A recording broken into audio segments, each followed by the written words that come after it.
ঘুমালে কি আসলেই মানুষ মারা যায় নাকি জীবিত থাকে? প্রিয় ভাই ও বোনেরা, ঘুমের মধ্যে আমাদের এমন একটি সিচুয়েশন ক্রিয়েট হয় যে আমরা তখন ভালো মন্দ কোনো কিছুই খেয়াল রাখতে পারি না। আমরা তখন হিতায়ত জ্ঞান আমাদের হারিয়ে যায়। তখন আমাদের কর্মকাণ্ড অনেক কিছু আমাদের কন্ট্রোলের বাইরে চলে যায়। ঘুমের মধ্যে আমরা অনেক কিছু করি।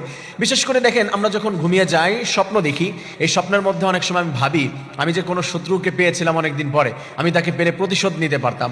আমি আমার কোনো প্রিয় ব্যক্তিকে পেয়েছিলাম, তাকে যদি একটু সময় হতো আমি তাকে কিছু বলতে পারতাম, তার সাথে কোনো বিহেভ আমার ভালো কিছু ছিল, বা কিছু একটা খেতে যাচ্ছি হঠাৎ করে ঘুম ভেঙে যাচ্ছে, আমি ভালো একটা করতে যাচ্ছি হঠাৎ করে আমার ঘুম ভেঙে গেল। এই ধরনের অনেক কিছু আমাদের রাতের ঘুমের মধ্যে আমাদের হয়ে থাকে। যে কোনো সময় ঘুমের ভিতরে আমরা স্বপ্ন দেখি। তা এই ঘুমের ভিতরে কি আমরা জীবিত থাকি নাকি মৃত থাকি, এটা হচ্ছে আমাদের জানার বিষয়।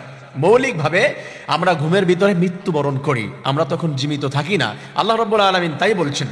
মহান আল্লাহ রাব্বুল আলামিন কুরআনুল কারীমের মধ্যে 24 নম্বর পারা 2 নম্বর পৃষ্ঠা আল্লাহ রাব্বুল আলামিন 3 নম্বর লাইনের ভিতরে সূরা জুমারের ভিতরে জানিয়ে দিয়েছেন, আল্লাহু ইয়াতাওয়াফাল আনফুসা হিনা মাউতিহা ওয়াল্লাতী লাম তামুত মানামিহা।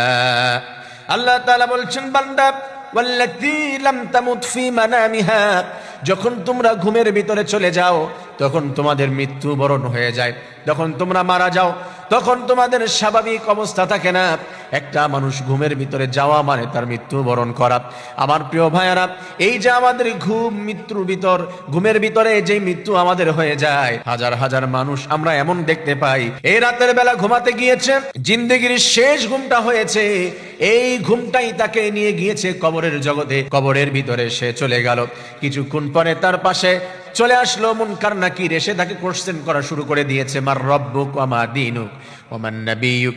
এই কোশ্চেন করা শুরু করে দিয়েছে। তার মানে এই তার রাতের বেলা বা দিনের বেলার এই ঘুম, এটাই তার জীবনের শেষ ঘুম হয়ে যায়। এরকম হাজার হাজার আছে না নাই?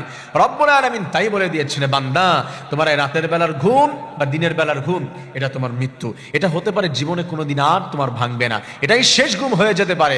প্রিয় ভাইয়েরা, তার জন্য আমরা যখন ঘুমাতে যাই তখন আমাদের এটাই কিন্তু আমরা দোয়া করি, এটাই দোয়া করি কিন্তু রাসূলুল্লাহ সাল্লাল্লাহু আলাইহি সাল্লাম আমাদেরকে বলে দিয়েছেন, আল্লাহুম্মা বিসমিকা আমুতু ওয়া আহইয়া। আল্লাহ তোমার নামে আমুতু, আমি মৃত্যুবরণ করছি, ওয়া আহইয়া, এবং জীবিত হব তোমার নামেই। আমি ঘুমাতে যাওয়ার সময় মৃত্যুবরণ করার দোয়া কেন করছি? তার মানে আমার এই ঘুমটা মৃত্যু, আমরা তখন জীবিত থাকি। আল্লাহ জীবিত রাখে, তবে এটা মৃত্যুর শামিল। এটা কেমন যেন মৃত্যু হয়ে যাচ্ছে আমার, এটা আমার নাও ভাঙতে পারে, নাও শেষ হতে পারে। প্রিয় ভাই ও বোনেরা, এজন্য আমরা ঘুমের সময় যখন যাব তখন এই দোয়াটি পড়তে ভুলবো না, যে মালিক আল্লাহুম্মা, হে আমার রব, বিসমিকা, তোমার নামের উপরে, আমুতু ওয়া আহইয়া, আমি মৃত্যুবরণ করেছি এবং জীবিত হব একমাত্র তোমার নামে। তুমি যদি চাও রাতের এই ঘুম আমার ভাঙবে, আমি সকাল দেখতে পাবো। আর যদি তুমি না চাও তাহলে এই ঘুম আমার জিন্দেগিতে ভাঙবে না, আমার হাসরের ময়দান বা কবরের জগতে কি আমার ঘুম ভাঙবে। মালিক তুমি আমাকে আবার জীবিত করে দাও এবং তোমার নামে আমাকে ইবাদত করার মতো সুযোগ করে দাও। আমার প্রিয় ভাই বোনেরা, আমরা জেনে ফেললাম রাতের ঘুম বা কোনো সময়ের ঘুম আমাদের এটা মৃত্যু। আল্লাহ তাআলা এখান থেকে শিক্ষা নিয়ে আল্লাহ রাব্বুল আলামিনের নামে আমাদের প্রত্যেকটি বিষয় করার জন্য তৌফিক দান করুন, আমিন।